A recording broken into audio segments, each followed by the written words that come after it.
Olá, esse é o Caminhos do Espiritismo e esse é o canal Paz e Bem. Nós estamos continuando aqui o estudo de A Gênese do, podemos dizer, fundador do Espiritismo, Allan Kardec, que eu acho que o codificador acaba reduzindo ele um pouquinho, então eu acho que é um fundador do Espiritismo, Allan Kardec, e nós estamos estudando uma parte que é um pouco árida, mas hoje nós estamos aqui com o Orfan e vamos falar sobre revoluções no globo. Tudo bem, Orfan? Tudo bem, Carla? É prazer estar falando com você mais uma vez, com nossos amigos e amigas do Caminho do Espiritismo. Vamos lá. Podemos começar? Vamos lá, vamos começar. Vamos só explicar eu acho, de início, Orfan, o que a gente podia explicar aí para as pessoas é o seguinte: eu peguei isso no livro do Sérgio Aleixo, que está lá com a gente no Sejus, O Primado de Kardec. Tem um capítulo aqui inteiro que eu não vou ler, que ele vai dizer o quanto o Kardec, como o Kardec desenvolveu os critérios dele. E ele vai falar o seguinte: olha, Kardec era muito bom senso, né? Que a gente vem falando, ele era bom senso, ele era uma pessoa muito de confrontar as informações, se correspondia com mais de 1.100. E por que eu estou fazendo essa introdução? Porque tem gente que acha que é tudo muito viajante na Gênese, mas vamos lembrar no contexto que ele estava, no século que ele estava.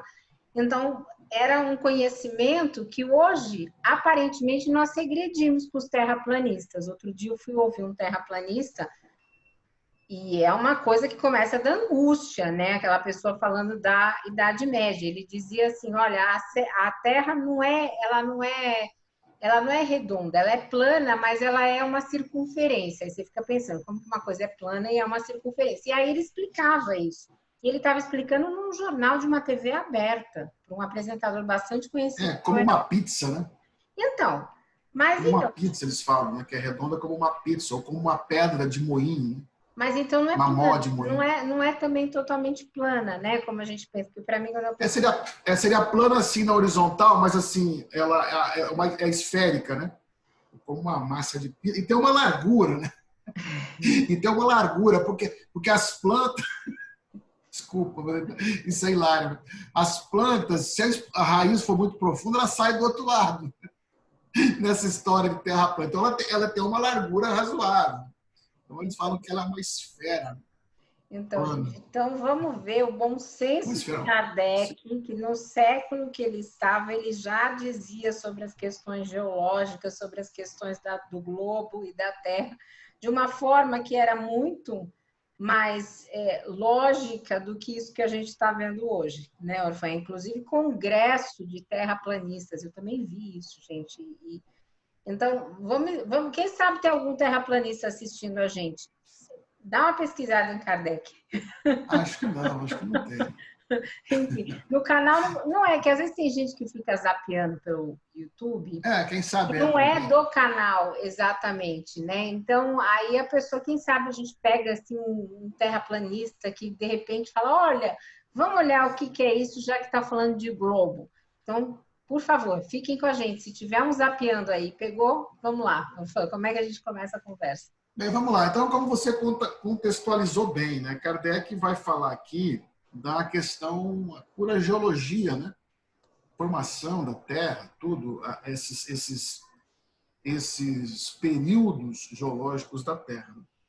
Então, ele vai falar de revoluções gerais ou parciais. Então, ele vai falar, discorrer sobre, comentando aqui como é que ocorrem as modificações do planeta, né?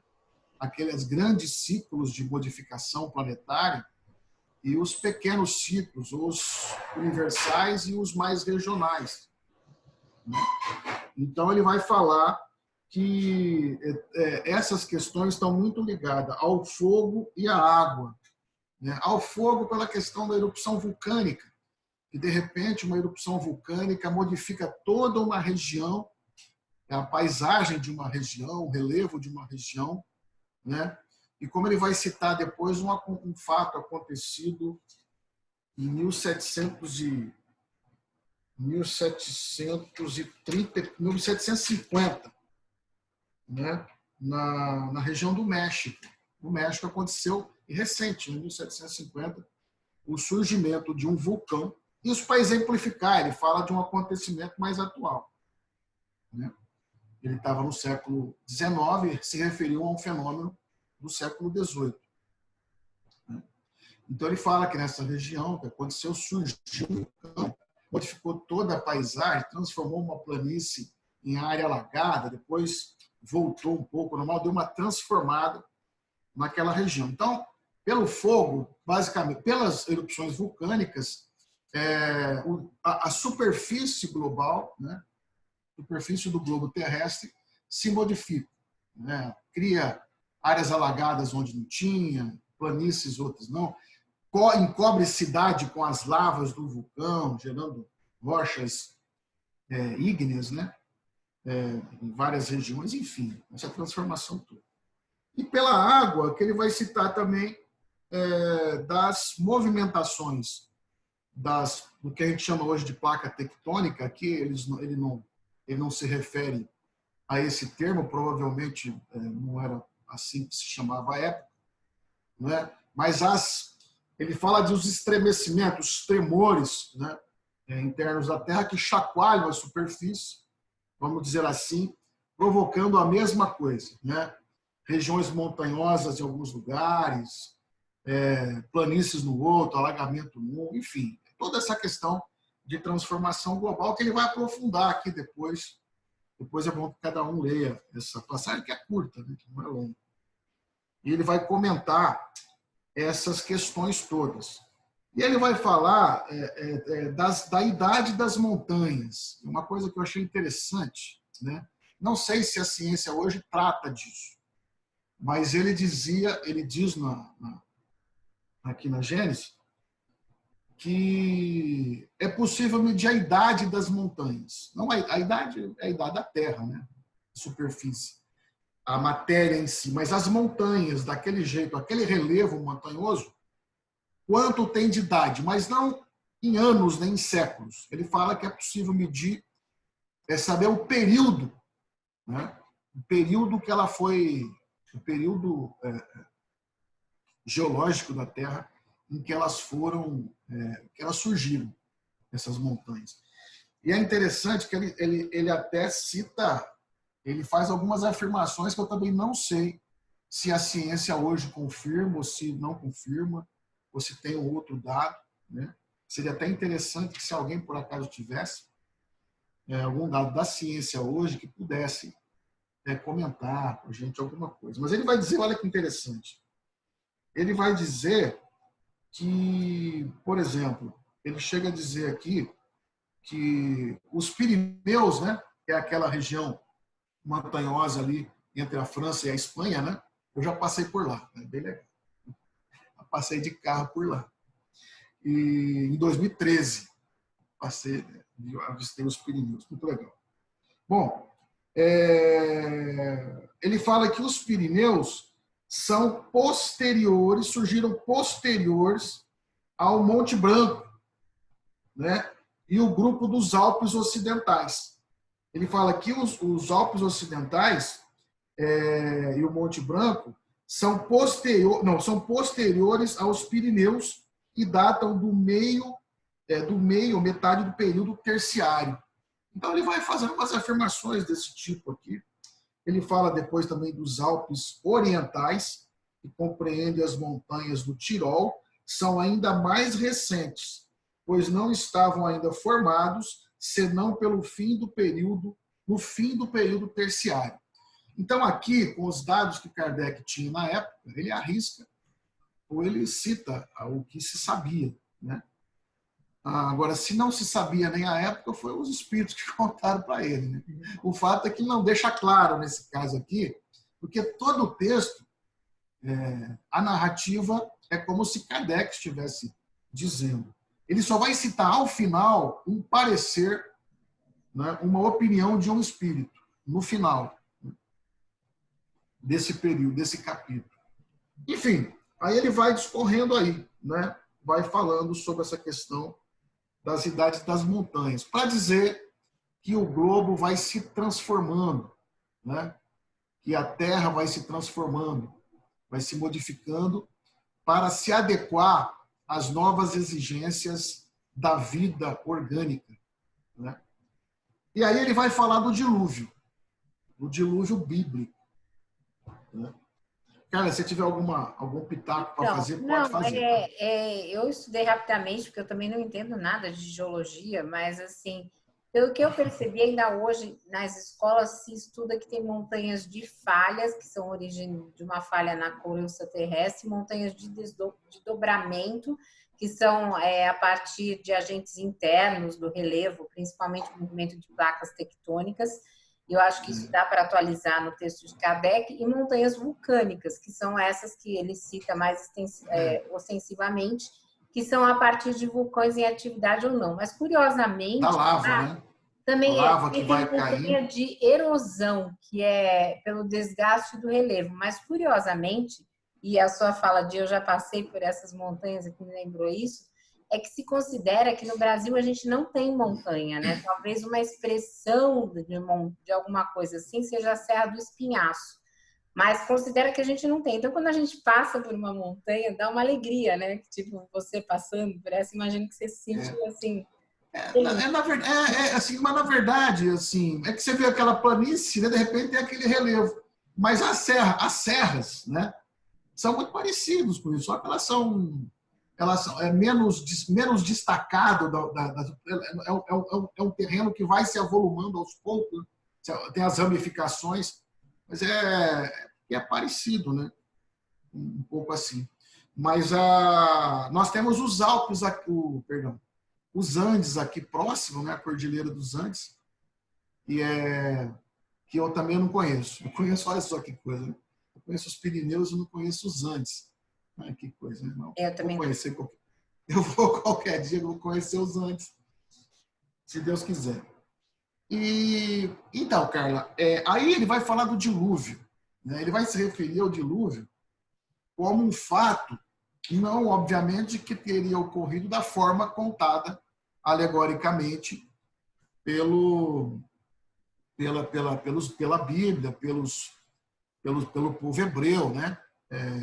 Que ele fala que pela grande capacidade inventiva desse povo, provavelmente eles deram uma grande fantasiada nessa história, mas que ele teria de fato ocorrido, né? Várias evidências ali, ele cita várias evidências de que, vale a pena depois ler o texto, de que esse fenômeno teria ocorrido.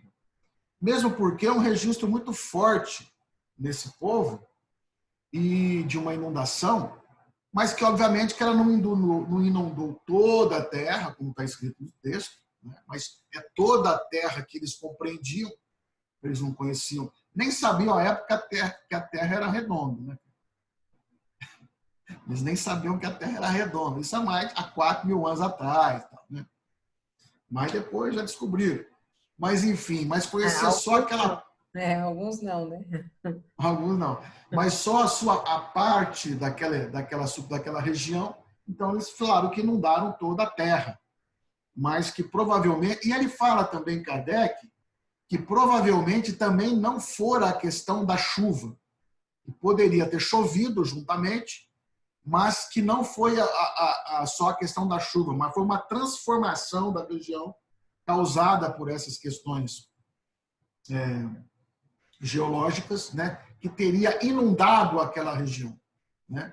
Como ele cita antes aqui alguns casos de inundação de uma região, de secamento em outras, né? E aí ele vai falar também que vários outros povos da antiguidade, não só os hebreus e não só o texto bíblico, no caso o livro de Moisés, salvo engano, o Levítico, né, que fala sobre o dilúvio, ele vai falar que nos Vedas também tem, né? E os Vedas é anterior ao livro de Moisés. Tem uma passagem de Brahma, que Brahma vai falar com uma outra divindade que eu esqueci o nome hindu aí, vai falar com um tal de Vaivasvata. Vaivasvata, na mitologia lá do hindu, e que aí acontece essa inundação, ele fala para fazer um barco, para entrar dentro do barco, depois vai salvá-lo. Né? Uma história muito parecida com a de Abraão. Abraão, né? Abraão, não. Como é que é o da Arca? Noé. Noé, o da Arca de Noé. Eu estava pensando isso, né? Todo mundo deu uma afundadinha no povo debaixo d'água para ver se renascia melhor. Não tem a história renascer? Eles falam isso porque precisava mudar. Nos Vedas, inclusive, é essa a ideia. É de renovação da Terra. Era preciso renovar tudo. Então, nessa questão dos Vedas, de Brahma, no hinduísmo, eles dizem que esse Vaivasvata aí pediu para Brahma guardar com ele só as sementes. Ele não leva, como Noé, cada casal de animal. Ele não leva, ele só leva as sementes. Foi mais prático, né? Foi mais prático. Ficava mais leve o navio, né? Ele levou só a semente porque depois haveria uma renovação de todas as espécies e tal, e aí ele tinha todas as sementes com ele, né? Pelo menos nos Vedas está dessa forma. Então ele vai dizer aí essa questão, que a questão do dilúvio foi baseado num fato real em virtude dessas transformações no globo terrestre, né? Depois, ele vai também falar sobre as revoluções periódicas, né? Que é aquela que acontece de tempos em tempos. Aí ele vai falar, por exemplo, das transformações feitas pelo movimento da Terra. E nós já falamos disso aqui. Eu já falei da precessão dos equinócios em algum outro capítulo, não falei? Até que eu falei do rodar de um peão desacelerando, assim, né? Acho que nós já comentamos sobre isso, salvo engano. Que ele vai falar da precessão dos equinócios, né? Que é um movimento, né? Aquele movimento que mais um movimento da Terra que tem uma duração, um período de quase 26 mil anos, 25.800 e alguma coisa de anos. Tem gente que fala que é um pouquinho mais, mas Kardec aqui cita 25.868 anos, que é um período em que a Terra faz o movimento que é chamado de precessão dos equinócios, que é um movimento como se fosse um peão em desaceleração, né? Que ele faz assim porque o peão fica rodando assim, né? Aí, quando ele desacelera, ele começa a rodar assim, ele fica falseando, assim, né? Como se fizesse esse movimento assim. Né? Aí vai assim, parando, até parar deitado, né? O peãozinho. Lembra do peão? Você brincava de peão quando era criança? Quem jogava peão dizia era meu pai que jogava, mas eu não sou muito boa com nada disso. Mas não. Ele fazia esse movimento. O peão na faz Terra plana, movimento. Isso aí faz como, Orfão? Não faz, né? A precessão dos equinócios na Terra plana não existe. Kardec já estava descrevendo isso, né? Para vocês verem. Já estava descrevendo a precessão dos equinócios. O pessoal está num outro tempo, né? Esse pessoal aí da Terra plana. Então, a Terra tem um movimento que é chamado de rotação, que ela gira em torno do seu próprio eixo, que é inclinado, né? Ele não é reto, ele é inclinadinho. 12 graus e pouco, né, de inclinação, 12 e pouquinho, parece, 12 graus. E então ela gira em torno do seu próprio eixo, que forma o dia. Ela leva 24 horas para girar em torno de si mesma. Então, gera o dia e a noite. Ela também faz um movimento de translação em volta do Sol, que ela demora 365 dias e 6 horas, né, para fazer todo esse movimento em volta do Sol e dá origem ao ano. E ela faz também esse movimento chamado de precessão dos equinócios, e para completar o período todo, ela demora 26 mil anos aproximadamente. E aí tem outros estudos de outros movimentos, que é tudo isso em torno da galáxia, em torno de outras galáxias e tal. Mas aí é questão para aprofundar na astronomia, né? Aí eu vou voltar a perguntar. Então, na Terra plana, a gente ia ter só dia ou só noite em alguns lugares? Não, porque eles falam também que o Sol gira em torno da Terra, não é a Terra que gira em torno do Tá. Sol. Aí tem como apagar a luz. Então, o Sol gira em torno. Então, como ele gira, tá aqui, a Terra está uma paradinha planinha assim. Aí ele gira assim, aí você tem dia e tem noite. Tem dia e tem... Mas é o Sol que gira em torno da Terra, né? Kardec Que não falou loucura, isso né? pra gente. A gente vai voltar aqui. Kardec não está falando nada disso. A gente só está Que loucura. É tentando uma loucura que duvidar. tem pessoas em pleno século XXI que acreditam nessa tese. É, Mas acreditam. Idade Média. Então, Carla, esse movimento também gera transformações na Terra, né? Por exemplo, os polos, como eles vão fazendo esse movimento, ele vai ficando mais perto ou mais distante do Sol ao longo dos séculos. Então, por isso que a gente vê o oceano também avançando para cima da Terra em algumas regiões e se afastando em outras, porque o oceano também vai se acomodando. Num prazo muito pequeno de uma geração, a gente não percebe, mas ao longo dos séculos esse processo acontece, né? E o derretimento ou congelamento de outro lado do gelo dos polos. E Kardec vai dizer que hoje, ou em determinado momento, uma região sem nenhuma fertilidade, completamente gelada, daqui a alguns séculos poderá ser fértil, né? E não gelada, batendo os raios do sol por conta desse movimento na precessão dos equinócios. Então, ele vai falar sobre as revoluções periódicas, né? E é baseado em tudo isso, né, Carla, que a gente entra também na questão do aquecimento global, né? Porque aí um cientista que eu respeito, ele já desencarnou, né? O Aziz Absaber, né? Aziz Absaber, inclusive era de esquerda, ele dizia que o aquecimento global não é antropogênico. Não é antropogênico. Eu falei, mas ele podia ficar quieto, porque ele fala, não é gerado pelo homem. O aquecimento global é um fenômeno da própria Terra. Esse derretimento e tal é do próprio desse movimento.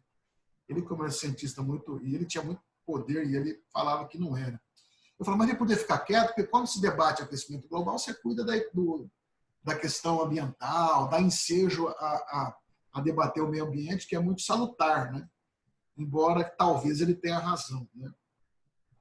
Que o aquecimento global não é antropogênico, ou seja, não é causado pelo homem, mas é um fenômeno natural da Terra.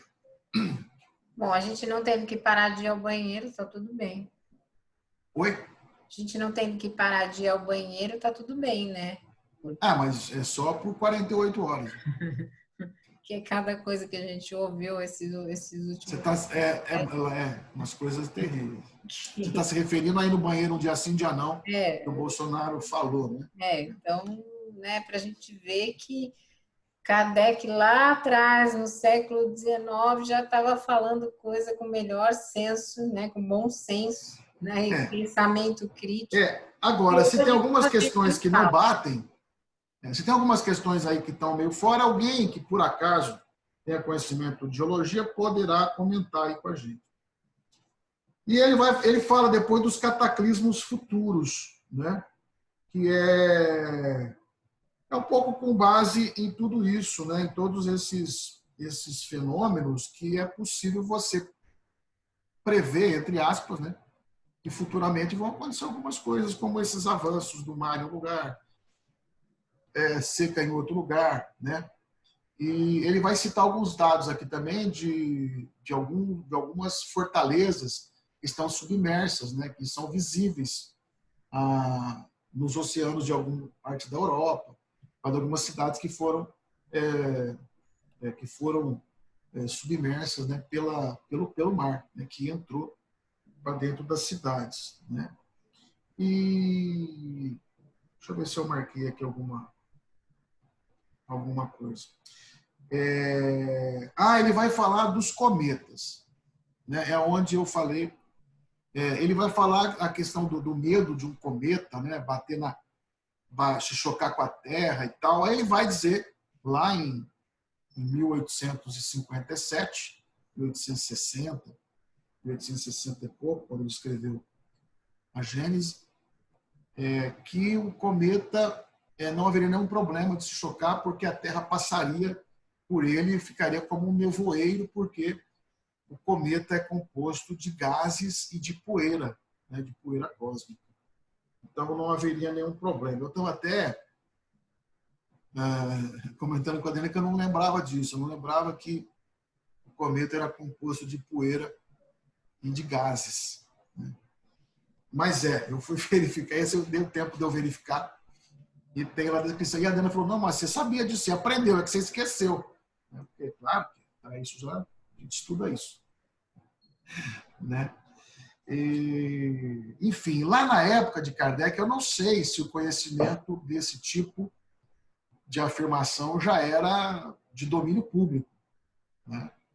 Mas Kardec já cita lá que os cometas têm essa conformação que a gente vai ver hoje nos livros de geologia, de astronomia, né?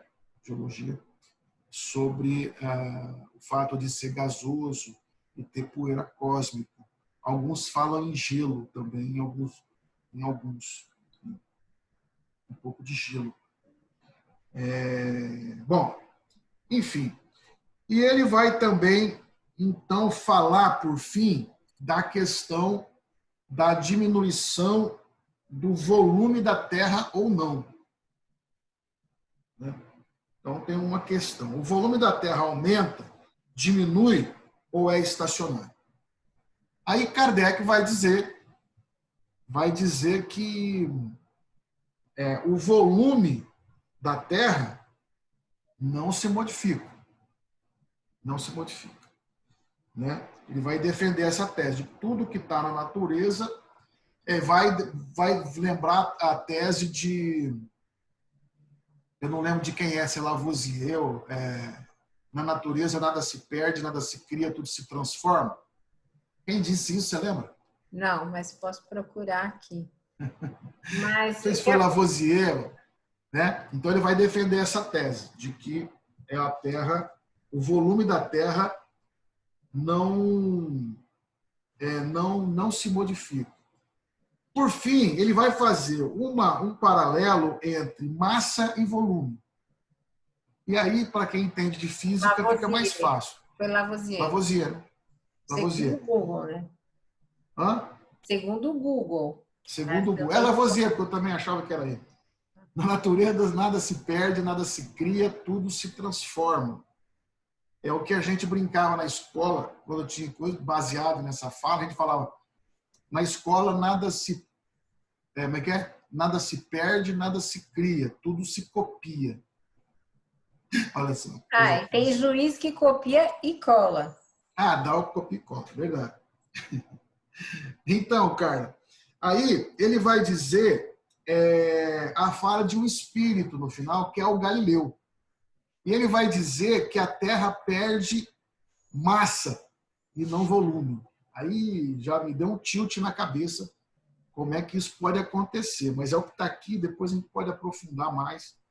É que para isso também tem que saber a fórmula do volume, fazer aplicação matemática, e aí meu cérebro já não acompanha. Porque o volume...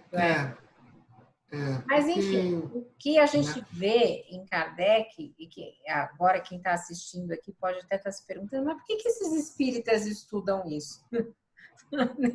A gente estuda justamente porque na segunda parte ele vai chegar na parte dos milagres e aí ele vai justificar tudo isso racionalmente, sem que seja uma coisa que aconteceu de outro planeta e tudo mais. Então, é necessário ter algum embasamento para chegar na parte posterior, onde a gente vai falar mais sobre espiritismo. Então, não é nenhum... Até em função, Carla, até em função do Antigo Testamento, né? Dos livros que falam da origem da Terra, dos livros de Moisés, que as religiões pentecostais adotam mais do que o Novo Testamento. As religiões neopentecostais, sobretudo, elas falam tanto do Antigo Testamento e falam pouco do Novo, né? De Jesus, do Evangelho. É meio estranho isso, mas é isso, né? Eles falam muito do Antigo Testamento. Mas agora você viu que o Lula mandou, né? Está falando aí para a gente que ele acolher a mulher negra e pobre dessas igrejas, que acaba indo para o fundamentalismo justamente Ele falou para a gente dialogar com os, né? Então, evangélicos. Estamos juntos, mas a gente vai estudar com a nossa visão, que é uma visão mais racional. Né? Sim. Mas vamos acolher. Ele fala de aproximação. Ele fala de aproximação com os evangélicos, que é preciso dialogar. Eu dialogo muito com os evangélicos, tenho vários amigos evangélicos, né? E não tem nenhum problema de diálogo com eles, não. Agora, quando ele fala em dialogar, é aproximar mais desse pessoal fundamentalista. Dessas mulheres negras e pobres, que são a base dos evangélicos, né? Então, assim, vamos chegar junto, vamos lá. Que estão, na verdade, entrando nessa história de uma ojeriza a tudo que vem da esquerda, exatamente por manipulação completamente equivocada, né? Visões equivocadas e manipulações. Mas isso aí a gente vai fazendo aos poucos. Bom, cara, então acho que é isso, né? Ele fala do porque a Terra é uma questão interessante. Eu tinha marcado aqui. Ué, cadê?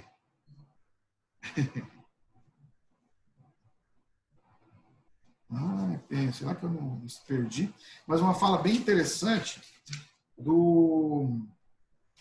falando dos estágios da Terra, né?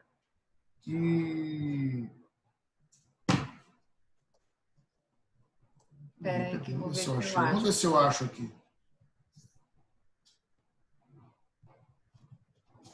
Falando dos estágios da Terra. Não achei. Eu não acho aqui. Deixa eu ver.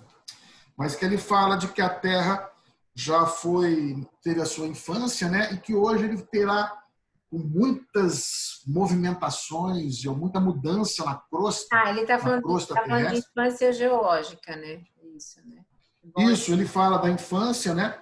E fala depois da maturidade. Dominação da matéria orgânica e inorgânica no estado de espírito da matéria. Maturidade, mas ele vai falar com acomodação ainda de placas tectônicas e, por isso, justificando muito dos cataclismas, né, Orfan? Porque tem uma coisa que é importante a gente dizer aqui. Não é porque tem tsunami não sei onde, né, Orfan? Que não é porque tem tsunami não sei aonde que aquelas pessoas que estão lá tinham que morrer espiritualmente porque elas estavam fadadas a isso, porque era resgate. Não é isso, tá, gente? É importante a gente... Pois é. É exatamente isso que eu tinha anotado aqui. Está até grifado aqui no livro, está em negrito. Até que a humanidade haja crescido suficientemente em perfeição pela inteligência e pela prática das leis divinas, as maiores perturbações serão causadas pelo homem e não pela natureza. Ou seja, não é... Isto é, serão mais morais e sociais do que física. Então, aqui, cada vez Kardec nos surpreendendo com uma afirmação belíssima. Olha que beleza essa afirmação que a gente pode utilizar e que eu não tinha percebido ainda. Fui ver hoje nos estudos do livro. Até que a humanidade haja crescido suficientemente em perfeição pela inteligência e pela prática das leis divinas. Então ele fala perfeição pela inteligência e pelas práticas das leis divinas. Amor ao próximo. Mas, é isso que ele fala. A gente pode entender esse moral da seguinte forma. Se eu vou lá, construo barragem em uma cidade e não cuido dela, e aí mata as pessoas, é um compromisso moral de quem matou. Moral. E não quem morreu que é culpado, que nem o movimento espírita tradicional tem que dizer, não, morreu porque tinha que ser, porque o espírito resgatou. Vamos parar por aí, né? Não é bem isso. Então, é bom a gente entender melhor o que está... Pode ter servido de um resgate, mas não que seja fatal. Não que precisava ter acontecido. Determinismo. A gente não sabe o que acontece. A gente resgata e prova nessa existência a todo momento, com todos os acontecimentos. Sim. Mas não que eles precisam necessariamente acontecer de maneira fatal. de maneira... E linear. Isso, Né? Exatamente. É isso aí. Então, tá. Cara, eu acho que é isso. Acho que deu para a gente contribuir com as reflexões do capítulo. Como é que tá? Deu, foi E o ótimo. nosso tempo? Não, eu esqueci de marcar o tempo, eu sempre esqueço de marcar. Acho que eu vivo em função do tempo profissionalmente, aqui eu sempre relaxo, que é sinal. Mas, enfim, deixa eu só dar os lembretes aqui, eu já te passo a palavra para você se despedir. Então, gente, se você gostou, curta, compartilhe nas redes, é muito importante, porque a gente que é progressista, o nosso espaço lá não fica marcado muito. Então, se você curtir, compartilhar, comentar, isso é muito importante para a divulgação do canal e para a divulgação do Espiritismo. Se você tiver a oportunidade, faça uma doação solidária para o canal. E fora isso, o Orfãs está desenvolvendo um trabalho no canal do Sejus, com livros que nós estudamos e nós continuamos a convidar que venham estudar conosco. Para isso, manda uma mensagem particular no Facebook com o seu celular, que um dos administradores, normalmente é o Orfã que faz isso, vai lá e adiciona você ao grupo, sem compromisso. Se não gostar, pode sair, né, Orfã? Que a gente continua vibrando igual. O pessoal entra e sai. Né? Então, eu vou passar a palavra para o Orfã se despedir. Bom, foi uma alegria estar mais uma vez aqui com você, Carla, e aqui no canal Paz e Bem. Mandar um beijo para o Mauro Lopes, para todos aí do Paz e Bem, tá bom? Dizer que e lá no Sejus estão lá à disposição para a gente poder continuar os estudos lá de maneira a dar uma arejada no movimento espírita, se Deus quiser. Se Deus quiser. Então, um beijo grande para cada um de vocês e até a semana que vem. Paz e bem, gente. Obrigada.